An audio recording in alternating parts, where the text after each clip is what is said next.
Testing. 1, 2, 1, 2. Hello. So, if you've seen my most recent video, I do apologize. That one got a little deep, a little heavy, a little fast. I am just in a very serious transitional period in my life right now.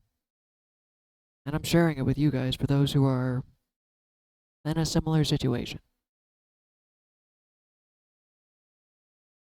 When you realize your ears aren't symmetrical, so you have to move it. I like symmetrical ears. Anyways. So, I am moving from looking for answers and asking questions to playing and having fun. My cards are meant to be played with and have fun and just because in reality, all the answers we need are really inside. We just don't realize it because we blocked ourselves or we shut ourselves down. So, like currently, another quick life update. One of the biggest things I'm learning right now is how to detach without disassociating.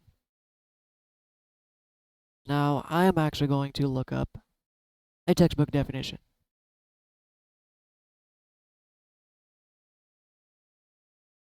You know what? Let's do.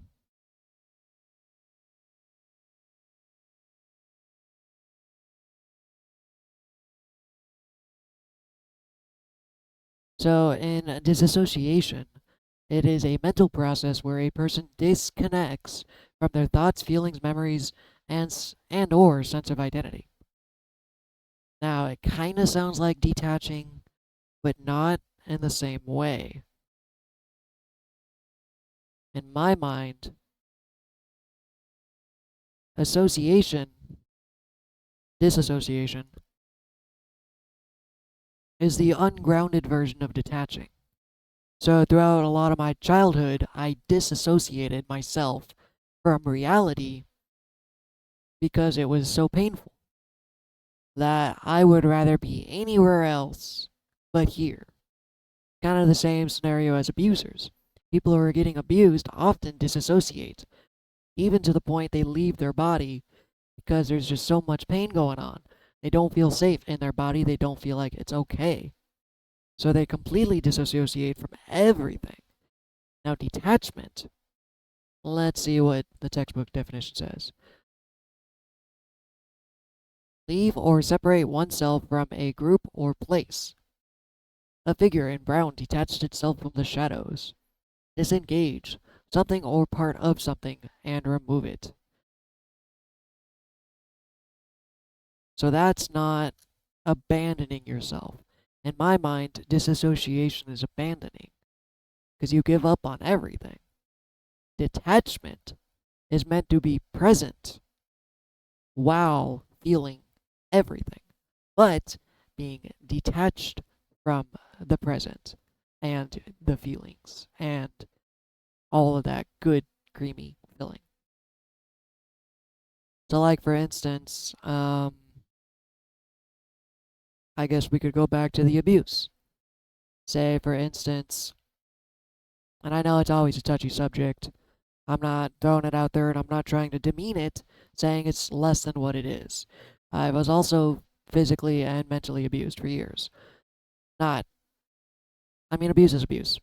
I got hit and scream at, stuff like that. I usually get screamed at. So that's all abuse, one way or another. But the difference between disassociation and detachment is, like I said, the disassociation, I would leave my body. I would essentially be on autopilot, is the best way. I just, yeah, okay. Kind of like you have that just checked out feeling, that look. You can just tell I am not present. Detachment would be, for instance, say, okay, this is happening to me. Although I'm not necessarily enjoying it, I'm not going to let it control me or change me or really affect me all that much. No matter what, things affect you to a certain degree, but that's only if you let it. So I've been trying to detach, I have been in the process of detaching and not disassociating. Because for a while I disassociated. I passed a kidney stone. And I'm like, oh my god, this hurts so much, I don't want to be in my body. You know, those who have chronic pain, you get it. It's like you don't want to be in your body, you don't want to feel pain, it doesn't feel safe. But you kind of have to be. So detachment again is just I acknowledge it, but the outcome doesn't change me. I hope that actually makes sense. So right now, despite all the craziness going on in my life, I am in the process of detaching from it. Mainly because I am open to receiving the answers that I couldn't get if I wasn't detached. Double negative there. But like, say, and this is something I've been going through in my most recent couple of weeks, not just like, oh, I used to be like this, you know, literally. Like, for instance, jobs.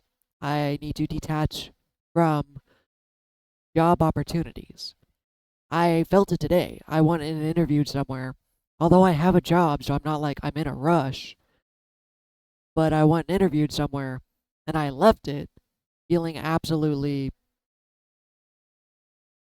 screwed. I don't know what the word is. Like, for instance, one story I tell myself is if they have a limp handshake, that means they're not interested.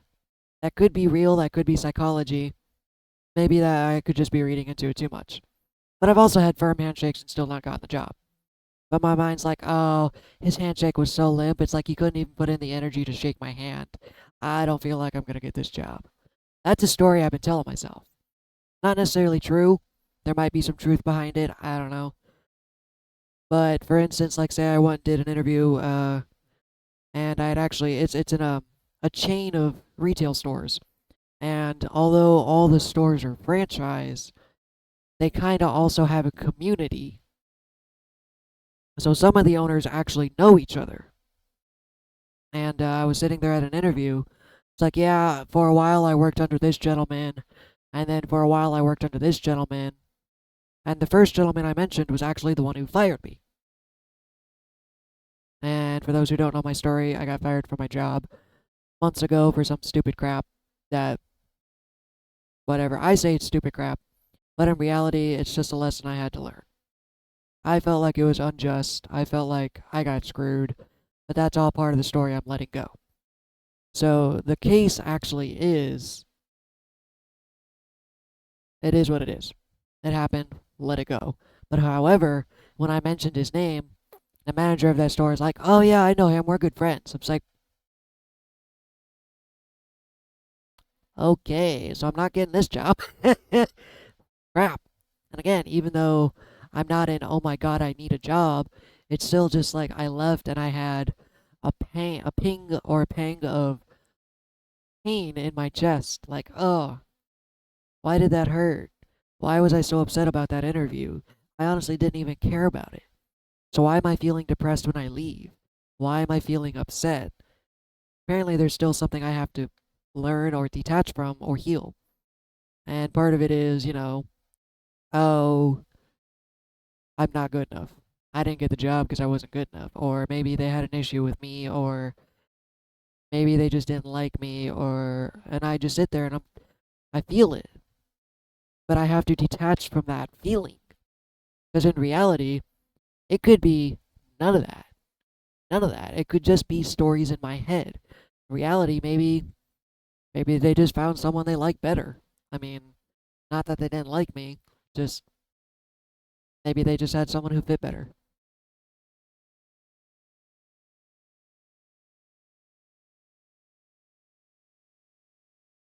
Oh man, I'm really thirsty.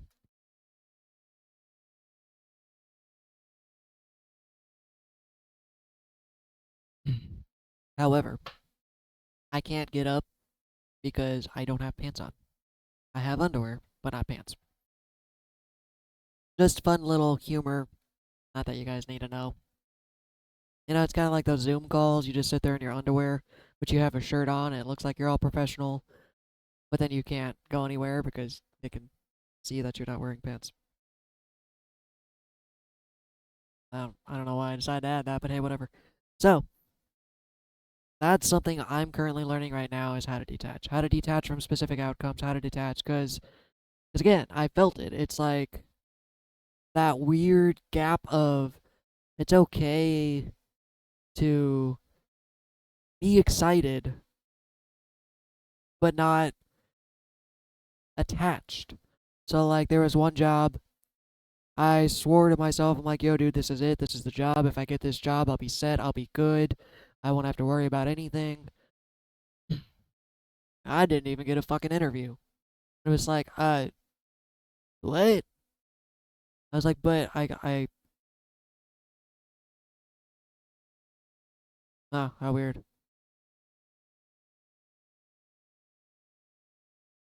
I'm having issues with my eyebrows, apparently.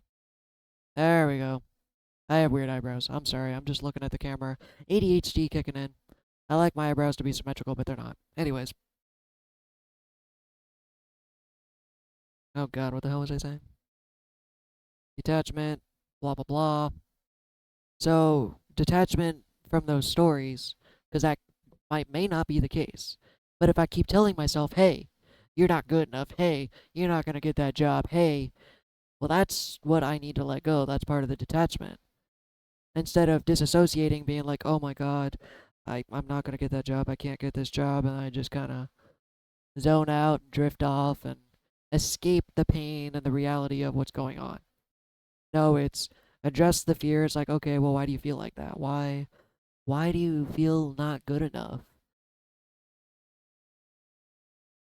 Because then I even got devastated. There's even a book I've been reading that's the same thing. It's called,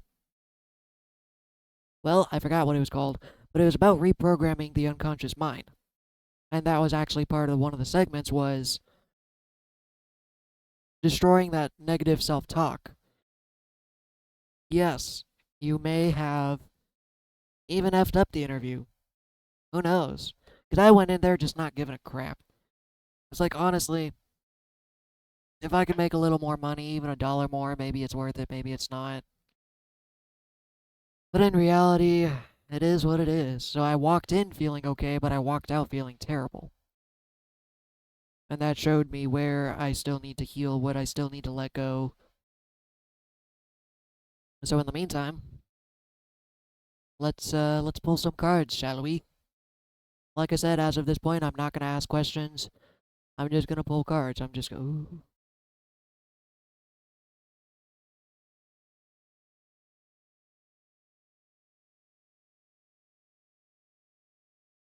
Anyways, I'm not gonna ask any question, because if there is a question on my heart, spirit, God, the energy already knows it. But I'm mainly here just to have fun and be open and receiving, because you're like, oh, I want to know a specific question. There's nothing wrong with that. There's nothing at all. But in my mind, it's more open. If you're like, okay, instead just show me what you have to say. I am open to receiving guidance and listening to what you have to say. In fact, I was rubbing on my well, the camera view looks pretty pale, but it's a citrine. Pretty positive it's a citrine. I buy these crystals and I completely forget.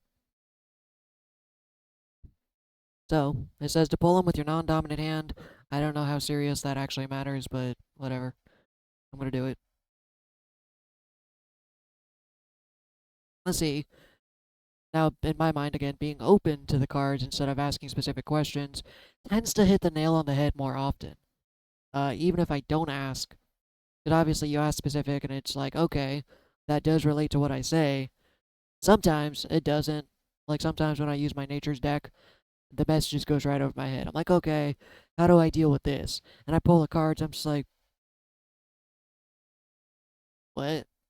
What are you? What are you trying to tell me? Because I. But if you're not looking for specific answers, then you're open to whatever message you're receiving. Not trying to tell people how to live their life, just saying this is how I live mine. Because for instance, the very first card I pulled, dun da da da da da da da da, Deep Blue Dragon, and you could read it if I wasn't flailing it. but it says, keeps you safe by clearing your path. Trust that you are protected. Walk on a path of light. So the blue dragon has got my back.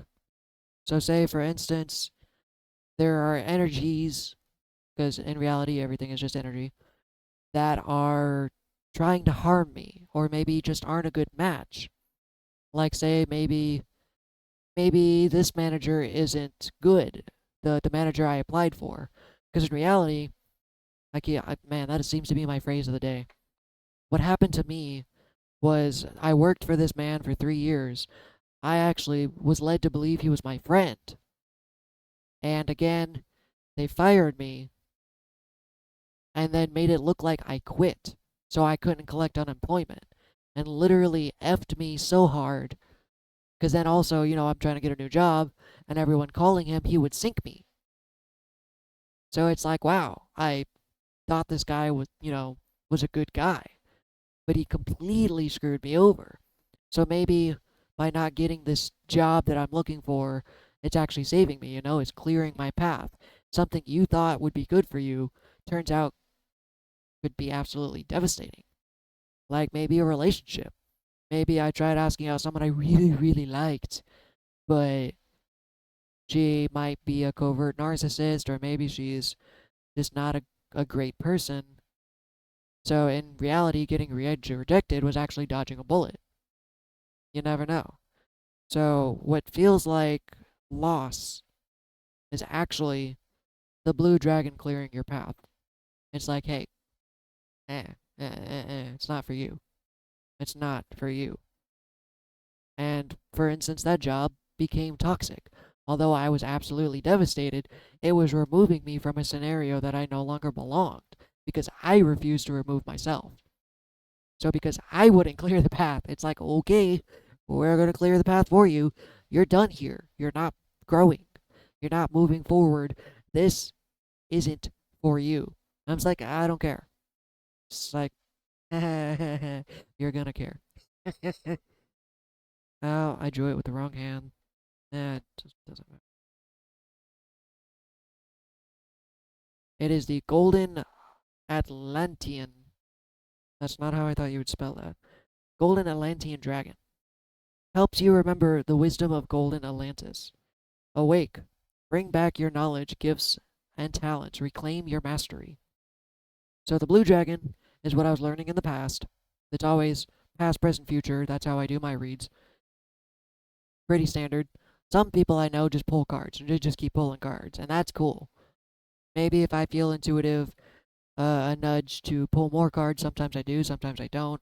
In fact, I actually grabbed a second deck, so once I'm done with this one, I'm going to pull some other cards. I find it actually quite interesting when you do that, how they actually read and go together. Even though they're completely separate decks, the messages often intertwine. So this one's about the present. It's what I'm learning. What I'm currently learning, what you could possibly be learning, is bringing back your knowledge. So we are all reincarnated, whether you believe it or not. That's what I believe. We are reincarnated.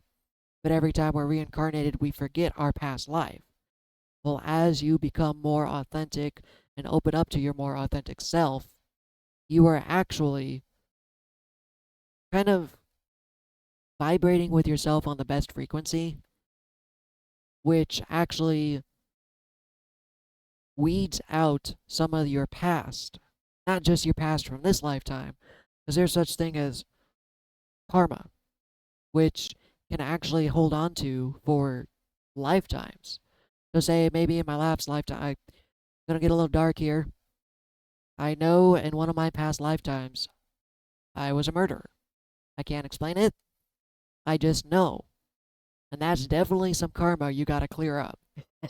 Definitely. So it's like, wow, okay, I don't know how many lifetimes ago, but at some point in one of my lifetimes, I may have killed someone. So use that knowledge of, hey, don't do that. Maybe even all the way back to the ancestor knowledge of Atlantis. It's all there. All knowledge is accessible to you. Once you hit a certain frequency, you actually can access it. It's called the Akashic Records. It's a energetic frequency of all knowledge everywhere. And I don't know if you can ever truly be plugged in 24/7, but I know you can tap into it.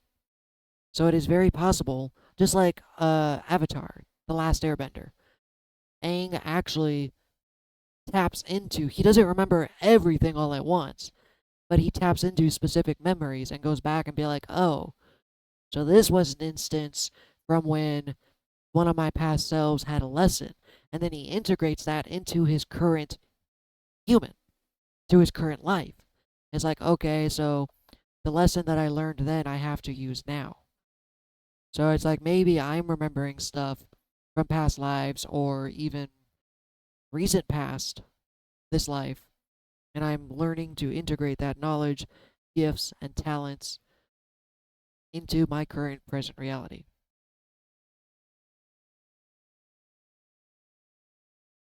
And then once again, I get another orange dragon. And I say that because I feel like I've gotten this card before. Orange dragon. Ooh. I love the artwork. The cards are so pretty. I love dragons. I love you, dragons. Dragons, I love you. If you can't tell, I love dragons. Brings soul families and communities together. Spread belonging, warmth, and oneness. Bring people everywhere together. I'm going to toot my own horn here. I don't like being egotistical when I talk about this stuff. I feel like I'm being egotistical. This is the future card. I have had the power to build communities before. Back during COVID, I actually developed a whole streaming community. I had 50, 60 people, like straight up. And we all got together, played games. Everybody made a bunch of friends. Like it even spanned across the world, like some in the UK, some in Japan, some like it was crazy. And I loved the community at the time. So doing that again, apparently that's something I'm going to be doing in the future, is bringing communities together. Maybe it's something you're going to be doing too. Who knows? We are magnets, so you attract what you let go and what you put out in the universe. And it very well could be that I'm attracting like minded people, and because of the wisdom, we can say, that I gained from past lives or current lives, you kind of build community based off of that. It's one of those, I learned stuff so I can help others.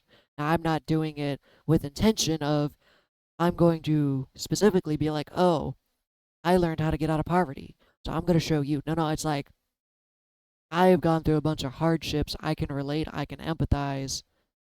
So if I see someone going through something, I can be like, hey, it's okay. I've gone through the same thing, and give them some of that wisdom or advice that I have. I'm going to be honest, that's one of the best feelings I've had, is being able to know that my hardship actually helped someone else. That's one of the best feelings I've ever had. Because then it makes it feel like it's more worth it. I know it's always worth it because without the hardships, you wouldn't ever learn. How do you learn from success? You just learn that you're successful. How do you learn from failure? You learn what doesn't work and you learn how to be successful. And just because it just keeps popping up, this has been on the bottom of the deck no matter how many times I shuffled, so I guess it needs to be shown. It is Archangel Gabriel's Dragon. Bring purification. Self-discipline will speed ascension and bring joy. You can carry Archangel's diamond. So, what I found out self-discipline is actually self-love. People think self-discipline is like, oh, I'm keeping to a specific schedule and I never break the schedule. Discipline is always staying, consistent. Now, discipline is actually self-love.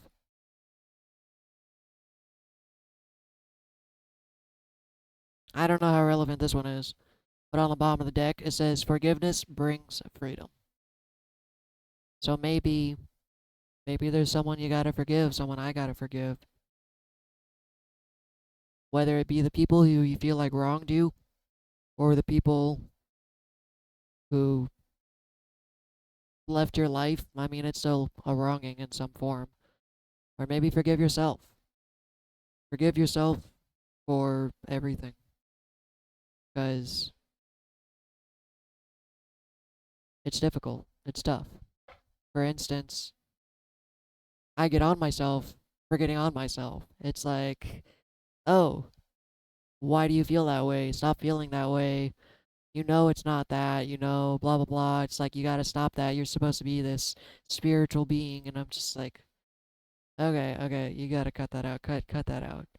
Forgive yourself too. Forgive yourself for being human. I forget to do that so often. I hold myself to such high standards, it's stupid. It's almost stupid. It's almost stupid. It kind of is dumb. And the reason be is because I have high standards, because I know I can do great things. I know I have great potential. But then whenever I fail, I kick myself down. And it's not great. It's not exactly great. So, I'm going to pull one more card from a different deck. I can't even read that. Shift your perspective. See what I was telling you? This is the tie, actually, for the rest of it. Shifting your perspective is truly what is helping me let go, too. So, of course, I've had a mentality for a while. Why is this happening to me? When the world feels like it's falling down on you, you're like, why is this happening to me? Why am I being punished? No, no, no, no, no. See, we're going to go back to that old idiom of, is the glass half empty or is the glass half full? It's truly how you see the perspective. Because again,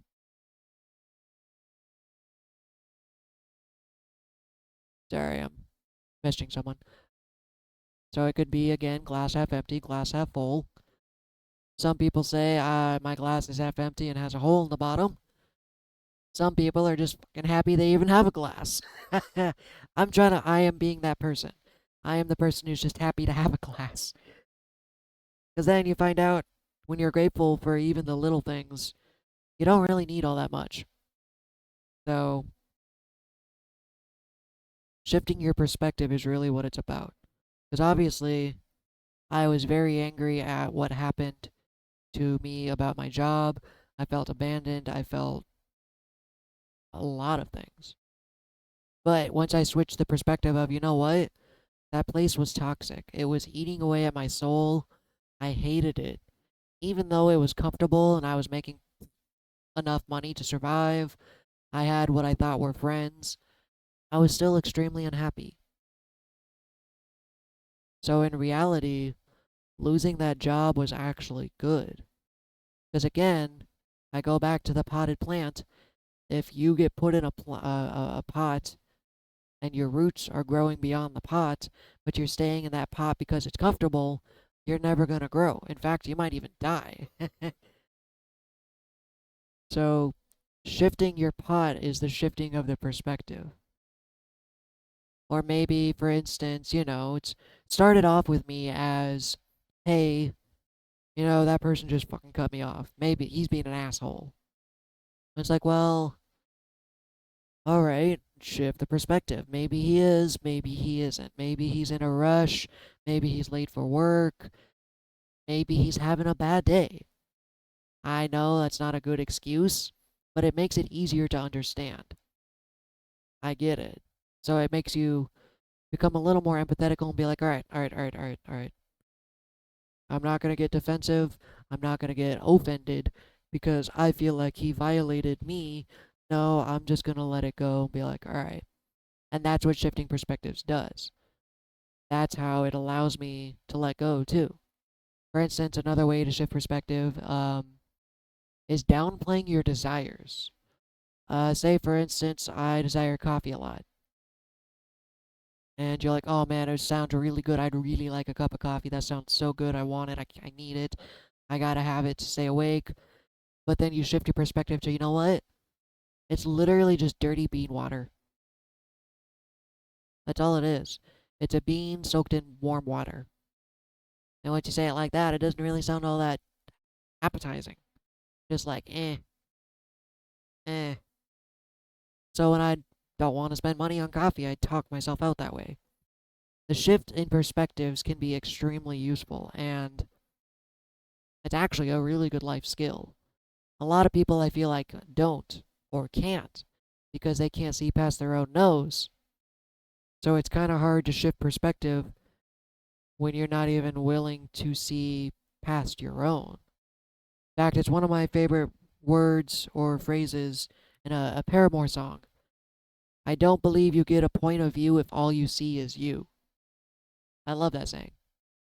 But it's like, for instance, the whole, oh, I'm sure you've heard it before, put yourself in somebody else's shoes. And I was like, why the hell would I want to do that? F that guy. F him and his shoes. But in reality, it's like, okay, maybe, maybe I should. Maybe I should. And I have had that happen sometimes. Like being a person who's gone through anger and depression, I see maybe an upset customer at work, and I can tell they're angry. Maybe they've had a bad day, and they're being an asshole to me. I told you, sir. It's like yeah. You don't have to deal with it. You don't have to let them jump down your throat. But there's no reason to get defensive either. It's like, I get it, sir. I understand. You're upset. You're having a rough day. I am genuinely trying to help you. And oftentimes they actually switch their perspective, like, oh, okay, well, sorry about that. Can you help me out? Like, yeah, and I do. And honestly, it's made wonders in my life. I'm not always great at it. I still have to get on my own way sometimes, but learning that is a very good skill. It actually, in my mind, if we could do that on a global scale, that would fix a lot of issues. A lot. But in the meantime, y'all have a great freaking day. I don't exactly have an ending to these videos yet. In fact, I'm literally probably going to be packing after this video. So it's kind of hard to be joyous about it. But it is what it is, you know? I am scared, and that's okay.